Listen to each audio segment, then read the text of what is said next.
আজি ৰাতিপুৱা অনুমান 4টাৰ পৰা 5টাৰ ভিতৰত আমি খবৰ পালোঁ যে সন্দেশপুৰত কোনো দুষ্কৃতিকাৰীয়ে 4 চকা বাহনেৰে এটা বগা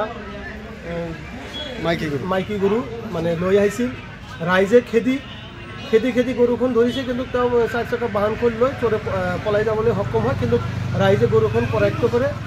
আৰু গোটেই দিন চালোঁ, গৰুখনো আমি পৰিচ নাপাই আমি ৰাইজৰ তৰফৰ পৰা পুলিচক জনাই গৰু আমি এতিয়া শালকচা আৰক্ষী চকীত মানে ৰাইজৰ ফালৰ পৰা জমা দিয়া হয়। গৰুটো ক'ৰ পৰা উদ্ধাৰ কৰিলে? গৰুটো টিলাপাৰা সন্দেশপুৰ ৰাস্তাৰ পৰা। গৰুটো এতিয়া থানাত জমা এতিয়া আমি ৰাইজৰ ফালৰ পৰা আমি থানাত জনাই থানাত জমা দিয়া হৈছে। বৰ্তমান থানাতে আছে।